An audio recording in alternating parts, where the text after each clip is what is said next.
The Wii U.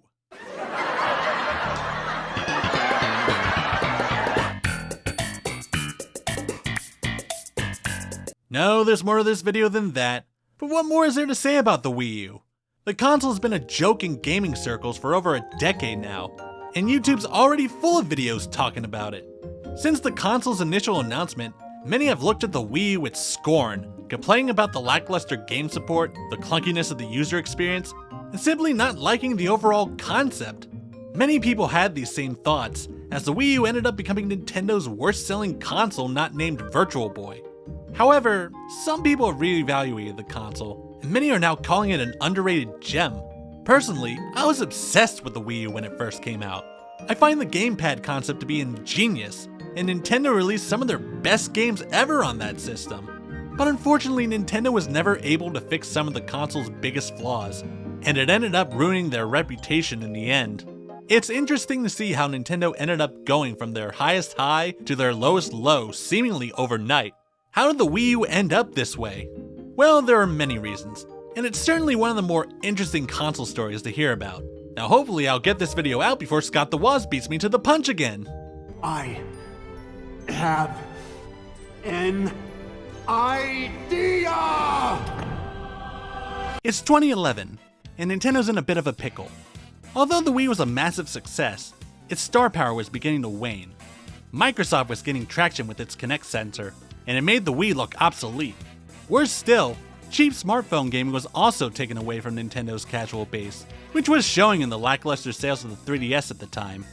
Even though Nintendo started to cater more towards hardcore gamers during the latter half of the Wii's life, many still felt burnt by the plethora of lackluster motion control games and shovelware released over the years. Wii sales were slipping, and it was clear to everyone that Nintendo needed to release a new console. The only question was, what exactly were they going to release? Due to its antiquated specs, many were hoping for Nintendo to release a new Wii console that could display HD graphics. Investors were hoping that the rising popularity of HD televisions would cause Nintendo to jump into the fray and get their current user base to upgrade. Although Nintendo was interested in bringing over their current audience to their next console, they weren't satisfied with simply iterating what they had. They wanted to innovate once again, but they did so by revisiting an idea they've already done before. A decade earlier, Nintendo was pushing connectivity between the GameCube and Game Boy Advance as a major feature. Most developers used this functionality to unlock various Easter eggs, like transferring data to GBA games, or to even install basic minigames onto the GBA's RAM. But Nintendo was more ambitious, and allowed players to use the GBA as a control method for certain games. The GBA screen would be used to display important information to the player, like a map, or an inventory screen. And sometimes it could be used to show gameplay that was different than what was appearing on the TV. It was a unique concept for the time, and some of these games would get cult followings. But unfortunately, it's a feature that wasn't used by a lot of people. Many complained about how impractical it was, as it expected people to own multiple GBAs to play these games, but Nintendo wouldn't give up on this idea. During the Wii era, Nintendo experimented with the idea of creating a controller that had its own screen. They initially wanted to attach the screen to the Zapper accessory, but Nintendo liked the idea so much that they decided to attach the screen to two Wiimotes, which eventually evolved into a standard controller format with a screen in the middle. It was certainly different from what everyone else was doing at the time, but wouldn't this new controller be at odds with Nintendo's casual base who are used to motion controls? Well, yes, but Nintendo had a plan. They knew how big the Wii was, and they wanted to keep that momentum going. However, they wanted the casual audience to start playing more hardcore games, as Nintendo was getting frustrated with how they weren't buying much outside of Wii Sports. They were going to make the transition as easy as possible for current Wii owners by allowing the use of all current controllers on the new system, as well as full backwards compatibility of all software. They would also use the new Wii Remote Plus in many of their games that will work in conjunction with the new screen controller, while also creating games that could easily show the controller's functionality to the masses. It would even be palatable for hardcore gamers, as the new controller would have a standard button layout, and with the console being in HD, they should also be able to get third-party ports. This should be enough to please everyone, right?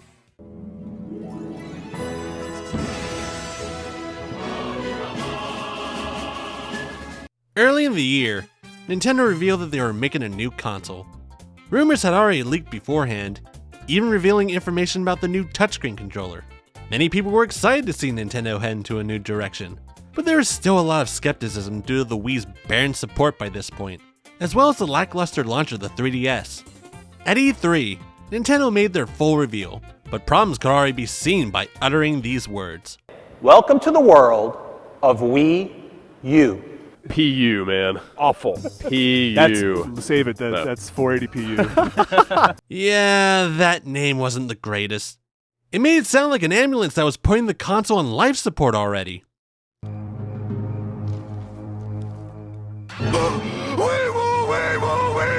But also, it made the console sound more like an accessory than as a sequel console.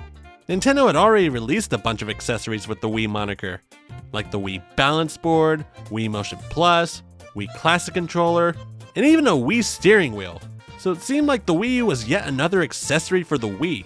It didn't help that Nintendo focused entirely on the controller in their marketing. Yeah, I know Nintendo already announced the new console beforehand, but most people who would be watching this announcement wouldn't know that. By constantly writing slogans about the new controller, most people are going to think that it's a tablet accessory for the Wii, even though the Wii already had tablet accessories by this point. It also didn't help that no new games were shown. Instead, Nintendo offered a selection of demos that showed the true potential of the new controller. Most of the demos focused on asymmetrical multiplayer, or the ability to display two different gameplay perspectives on the gamepad and TV. Even though the technology worked well, and was impressive in its own right, many people couldn't understand the concept of these games. With the Wiimote, it was incredibly easy to understand what they were going for. Move your body to control the game. With the tablet, Nintendo just added a screen to a regular controller, yet they are advertising this as the next innovation for casual gaming.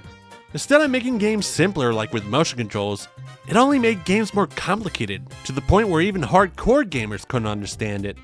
But I already hear many of you saying, "But what about the DS? Hasn't that already proved that dual screen gaming could work?" Keep in mind that with a DS, both screens are right in front of you. But with the tablet, you have to constantly look between the screen in front of you and the screen on your lap, which can get disorienting after a while. Unfortunately for Nintendo, these demos didn't cause people to rush to their booth, and overall the reception to the Wii U was lukewarm at best. But there's still some things to be optimistic about. During their press conference, Nintendo was pushing the graphical prowess of the Wii U by showing numerous tech demos that actually looked impressive for the time. Also, numerous third-party studios announced that they were making games with the Wii U, with various developers giving praise towards the hardware and gamepad. EA's CEO even went on stage to announce an unprecedented partnership with Nintendo, and announced that all future EA games would be coming to the Wii U. Sure, Nintendo didn't announce much, but the Wii U wouldn't be released for another year. We were sure Nintendo had a bunch of announcements to make in the coming months that would show the true potential of the console. And indeed, Nintendo kept the hype train going by announcing... Nothing!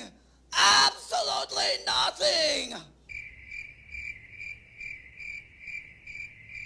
Despite having a massive showing at E3, Nintendo remained silent on the Wii U for an entire year afterwards, which is one of the worst things you can do when announcing a new product.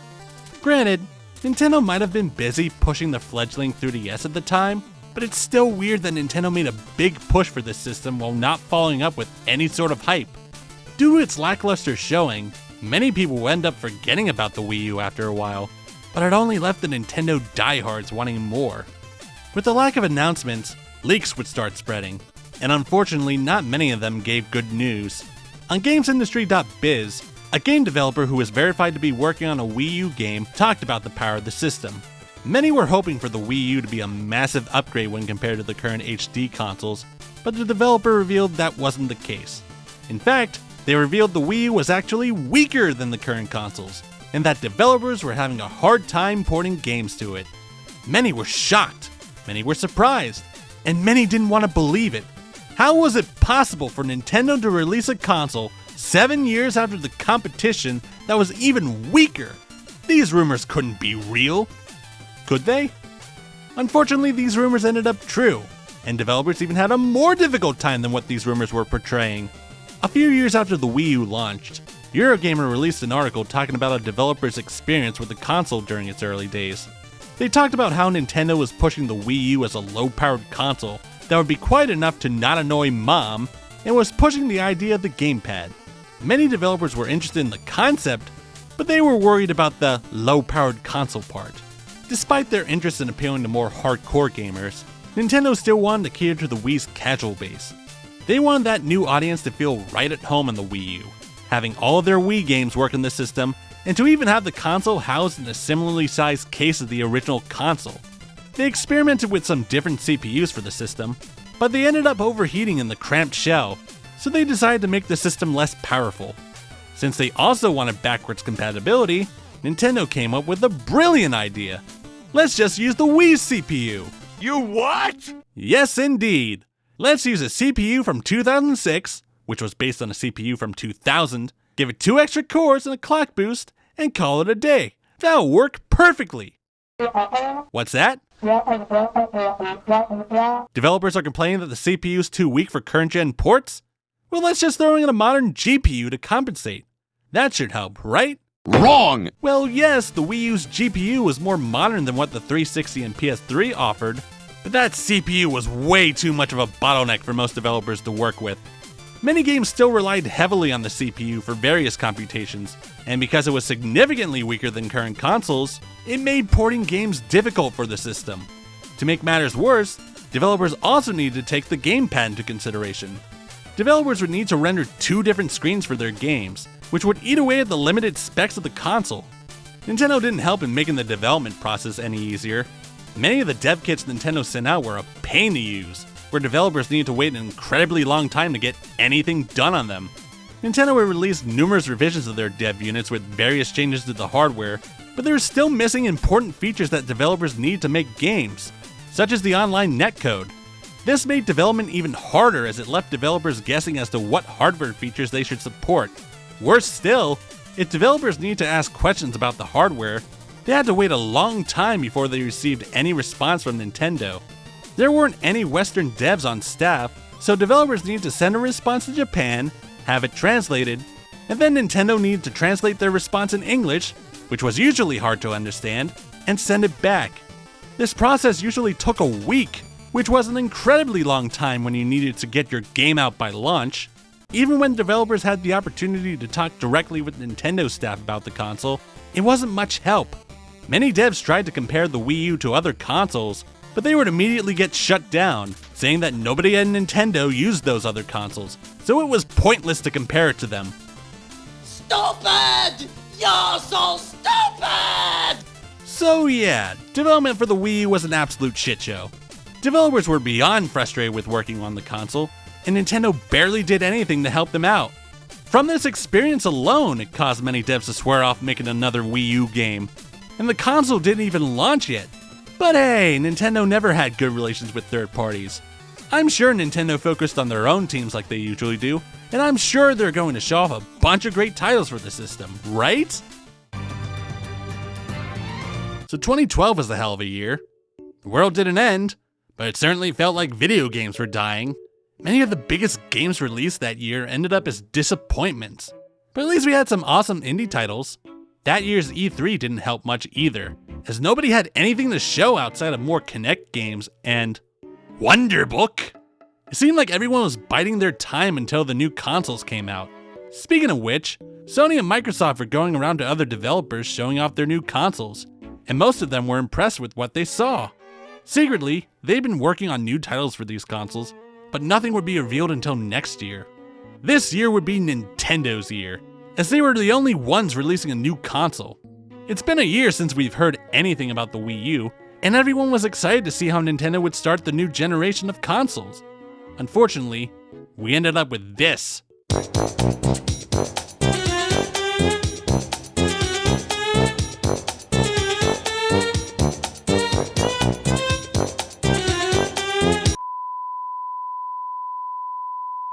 That's it?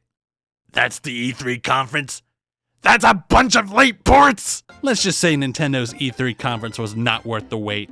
They barely had anything to show off! Sure, Pikmin 3 was cool, but everything else Nintendo showed were up-res Wii ports. Plus, it seemed like third parties were only giving late ports to the system. which looked exactly like the games people already bought on current consoles. And the gamepad functionality left a lot to be desired. It's not the same. Well, the same content at least, a different It's way to not the same experience it. content. The only developer who even looked like they were trying was Ubisoft, who showed off Zombie U, a survival horror game that used the gamepad like a real-time backpack. It was pretty interesting, but it wasn't enough to get people interested in the console.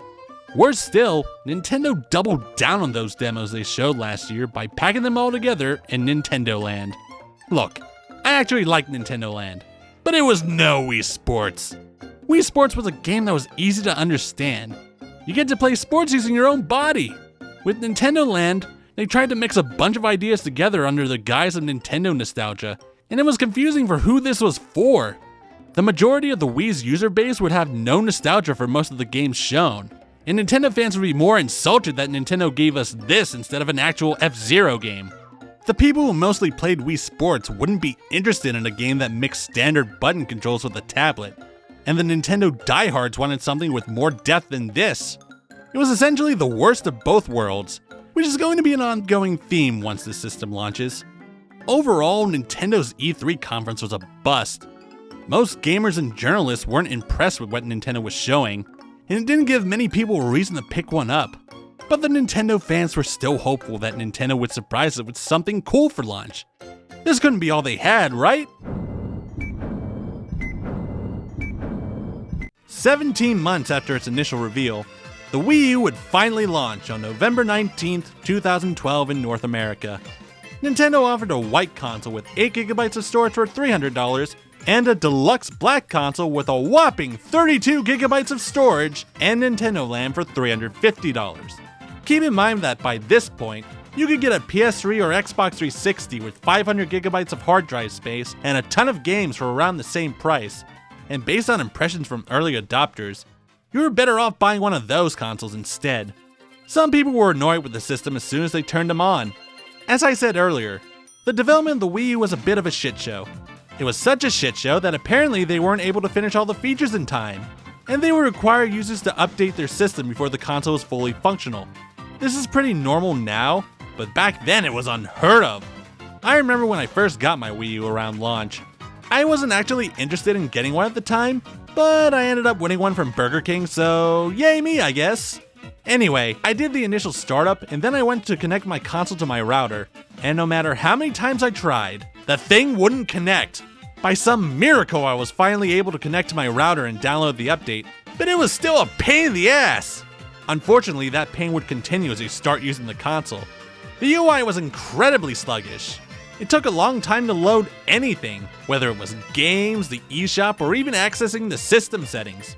Considering Nintendo reserved an entire gig of memory for just the OS, you would think it would perform better than any other console out there, but it feels even more sluggish than a 90s Windows PC. Worse still was the performance of the majority of games on the console. Because the Wii U's CPU was significantly weaker than the other consoles, many ports struggled to run the system.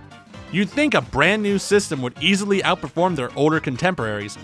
Hell, even the Wii was more powerful than the original Xbox. However, the Wii U ended up struggling to run even the most basic ports. Oh my god. You thinned the frame rate Oh out. my god. Oh, there. Jesus Christ. But what about the gamepad functionality? Is it worth the drop in performance? Well, considering the majority of the gamepads used for these games were a simple minimap, no. But hey, at least you have the privilege to pay $60 for nearly year-old games where you can get them cheaper elsewhere. But what about Nintendo? Didn't they have some decent titles that made great use of the console? Well, outside of Nintendo Land, no. The only other notable title Nintendo had for launch was New Super Mario Bros. U, which made sense since it was a popular title on the other platforms, but it didn't do much to stand out from the Wii version, let alone the 3DS title they released earlier that year. If you weren't graphically inclined, like most casual gamers, you couldn't tell the difference between the two games at first glance. This became a massive problem for Nintendo when it came to advertising. In all of their ads, they were targeting the casual audience, showing the family getting together to play New Super Mario Bros. In Nintendo Land, which looked like games they could already play on their Wiis. They focused heavily on the gamepad while pushing the actual console to the side, which once again made it look like the Wii U was a tablet accessory for the original Wii. If you thought it was an accessory and saw that it cost $300 at the store, You'd think it's a ripoff, and that's what happened with many casuals when it came to the Wii U. But Nintendo kept on trying, pushing the Wii U as a family console throughout its life, but the casual crowd wasn't interested in the tablet. Nor were they interested in getting another Wii console since they stopped playing it a long time ago. In essence, Nintendo tried to make a console that appealed to everyone, but they ended up making a console that appealed to nobody.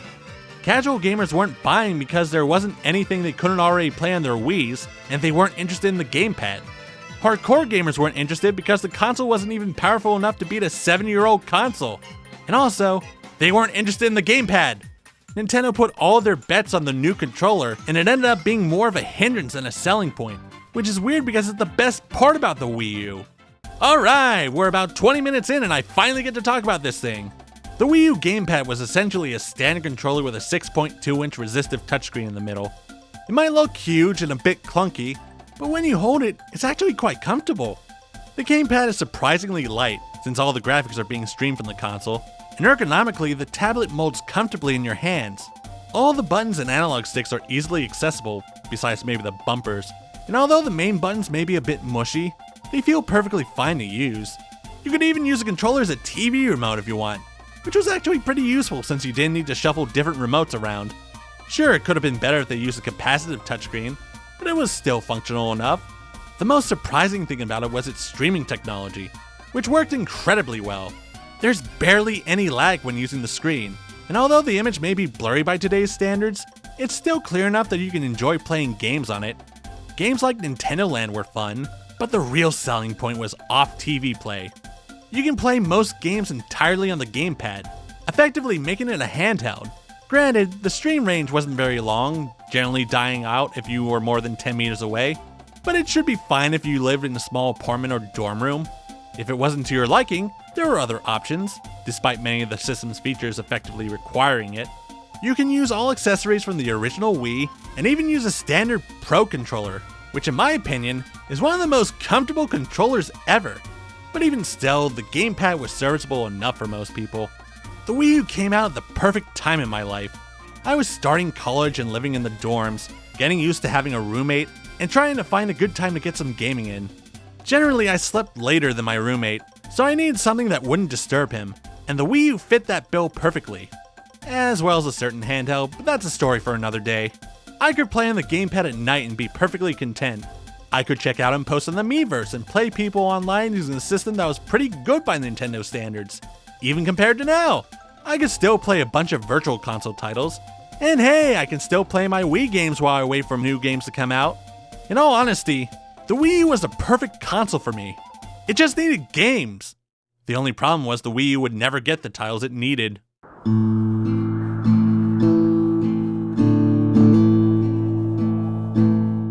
Even though I personally enjoyed the Wii U, not many people did. Thanks to the negative reception of the console and the overall disinterest of the gamepad, many people ignored the system.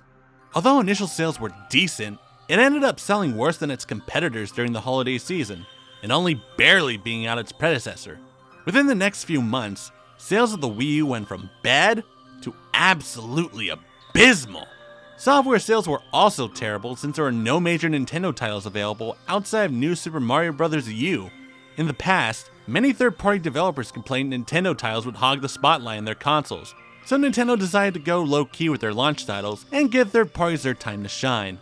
Unfortunately, the best they could deliver were poor-performing late ports with tacked-on gamepad support and a premium price tag, so it wasn't much of a surprise why these games didn't do well. Third parties already weren't happy with making games for the Wii U, but with the poor sales of both the console and their games, many developers didn't even want to bother anymore. Many planned Wii U ports would get cancelled, and numerous third-party exclusives would end up getting ported to the other consoles. Even EA, who made a big deal to show their unprecedented partnership with Nintendo, would only end up making 4 games for the console, only to abandon development for it within a few months after launch. It looks like Nintendo were on their own once again, but even they were having trouble getting games out for the Wii U. Keep in mind that this was Nintendo's first foray into HD game development.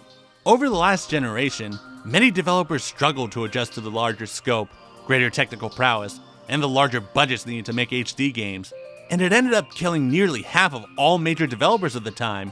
Since Nintendo was late to the party with HD game development, They were struggling to make games as everyone else had already adjusted and were releasing some of their best titles ever at that point. Nintendo didn't release another title for the Wii U until 6 months after launch, and it was a minigame collection and DLC. Their next big title wouldn't come out until August, and by that point, all interest in the Wii U had effectively died.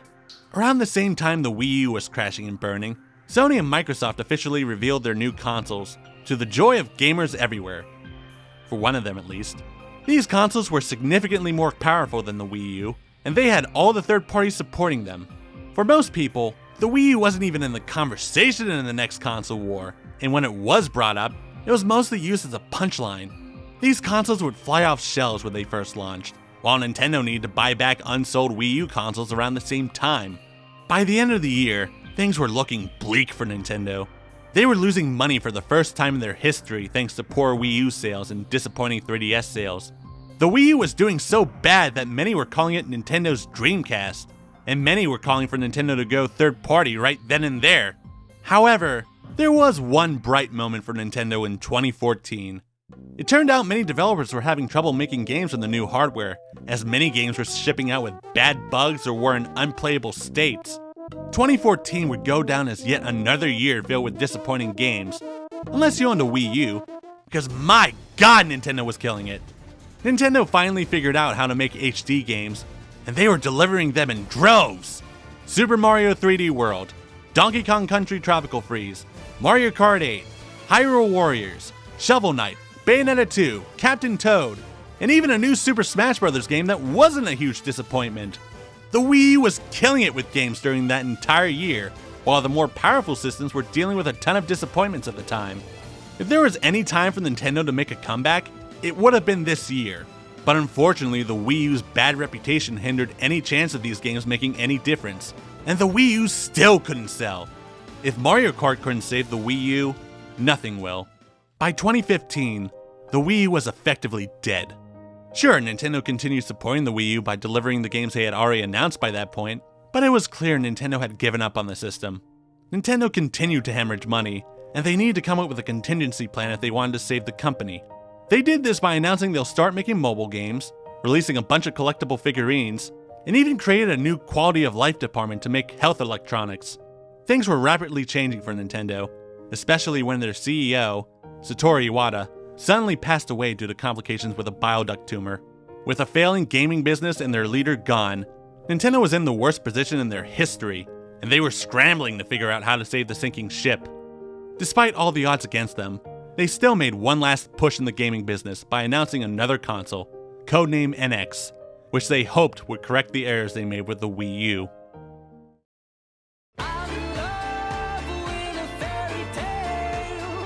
So if you've made it this far, and if my analytics tell me anything you probably didn't, you can see the numerous reasons why the Wii U failed. Its poor marketing, the difficult development process, the lack of games, and even that stupid name all played a part into why the Wii U ended up as the mess that it was. Seriously, did it ever occur to them to just call it Wii 2 or something? At least it would alert people that it's a sequel console, but by far the biggest problem with the Wii U was the overall concept of the system. Nintendo was never able to justify the gamepad to either casual or hardcore gamers. In essence, it was just a standard controller with a screen on it, which effectively made it a console version of the DS. But with the screens being within two different places, it became much harder to keep track of everything. Sure, you can use the gamepad for simple things like a map and some quick commands, but that functionality could be done with a simple button press. As for casual games, the gamepad was more complicated to use than a Wiimote, so most casual players couldn't understand how to use it, or how it could add to the experience of games they were already familiar with. Even Nintendo was struggling to figure out how to use the gamepad, as many of Nintendo's own games barely used it after about a year or so. It's telling when the competition managed to copy your idea before your console even launched, only for those features to fail as well. Unfortunately, dual-screen gameplay was destined to fail, but there was a way to make it work. In my opinion, having a mini-map on the gamepad was a massive quality of life feature for me in many games. It was very helpful to look down at the tablet to see where you were, and it was nice to go in the menu and write notes when necessary. The only problem was the Wii U wasn't powerful enough to handle the gamepad for its true potential. Multiplayer! Nintendo planned to make the Wii U work with 2 gamepads, but it never materialized. The concept would work better if everyone had their own gamepad. Like the GameCube to GBA games of yesteryear, players should have been able to have their own unique experience on the screen, mixed in with the TV gameplay.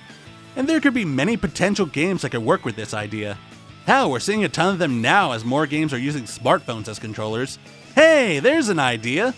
Having people buy multiple controllers with screens on them can get expensive, but what if we had people use their phones instead? You don't need to worry about rendering since the phones can handle it, and players can use standard controllers alongside it. Maybe design the controllers to open up so you can put your phone or tablet in the middle. Maybe it might have been too early for the time, but I feel like if developers tried to make games like this today, it would be better received. So if the gamepad wasn't a good idea to go with, then what should Nintendo have done instead? Should they have stuck with motion controls? Well, Microsoft had found success with the Kinect, but that was also short-lived, and it ended up getting a ton of backlash once it was forced on the Xbox One. The Wii Motion Plus was impressive, but even that has its own limitations. But motion controls weren't a technical dead end either. Just look at VR! Oculus was starting up around the same time the Wii U was coming out, and it managed to take motion controls to the next generation. The Oculus Quest is effectively the initial concept of the Wii fully realized, as it uses accelerometers, gyroscopes, and magnetometers to give full body movement and an immersive VR experience in games. And they're able to make games that target both casual and hardcore audiences. But unfortunately, this technology was years away for Nintendo to use. Should they have stuck with making a regular console that competed with Sony and Microsoft? Should they have done like Microsoft did and release a Wii U console without the gamepad? Well, if you did that, you're still left with a console where Nintendo were struggling to make HD games for, plus it would still be lacking in a ton of features that the competition already had. The truth was that Nintendo was always going to struggle when they made the jump to HD. They waited way too long to jump in, and they struggled to adjust to the changing gaming landscape. But in the end, despite all the flaws it has, I actually really like the Wii U. I ended up enjoying the Wii U more than I did the PS4 or Xbox One, and I spent a ton of time on it. Despite not having that many games, it made up for it by having some of the best games Nintendo had made by that point. I enjoyed Nintendo's output on the Wii U more than I did their Wii games, and it was a step in the right direction and a teaser for where they were heading. I spent countless hours playing through Super Mario 3D World with friends, duking it out in Smash Bros., and playing the best Mario Kart game ever made. I was finally able to enjoy playing Pikmin and Zelda games thanks to the minimap on the gamepad.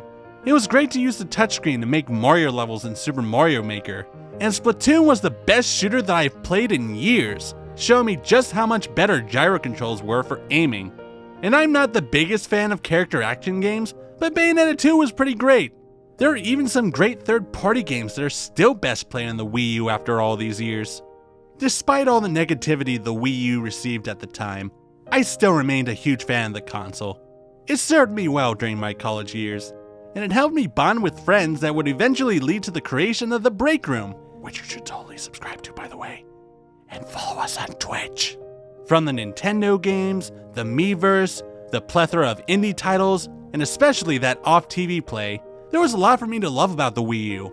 It was certainly worth enduring the diarrhea I got after eating Burger King to get one for free, and I will always cherish the memories. I wish I could say the same about the 3DS. Yes, it's a bit of a tangent, but it's actually not, as I feel the 3DS was one of the main reasons why the Wii U failed. It came out first, and it also didn't do well initially, but Nintendo did more to save that platform than he ever did for the Wii U. They cut its price significantly, shifted a ton of game development to the platform, and ended up getting the majority of the attention from Nintendo. Sure, the 3DS did get some great games, but my problem with it is its form factor. The 3DS felt way too small to use, and it hurt my hands after a while. I also wasn't the biggest fan of the 3D technology either. It was neat for the first month, but I always lost my position to view the 3D image and saw a bunch of ghosting instead. They fixed it with future revisions, but the truth was I wasn't that big of a fan of playing the games Nintendo were making for the system on a handheld. This was the era where the line between console and handheld gaming was starting to blur. A lot of titles that would have been marquee titles on prior Nintendo consoles were coming to the 3DS, and I felt they deserved to be played on a TV with a full controller and not be limited to one slide pad. But then again, it seemed like most people didn't care, as the 3DS sold significantly more than the Wii U. The handheld was cheaper, the games were cheaper, and the games were similar enough to the Wii U that the 3DS satiated most people's Nintendo fix for that generation. Nintendo ended up porting most of their Wii U titles to the 3DS, or at least had their own equivalent on the console, so there really wasn't a need for people to buy a Wii U if they owned a 3DS. This was even more problematic, as it forced Nintendo to develop two different versions of the same game, eating up resources that could have been used to support their superior platform. You know what would be cool? What if Nintendo shifted their focus to just one platform? Maybe Nintendo could make a handheld, since they were more successful in that front, but what if you could also use it on your TV?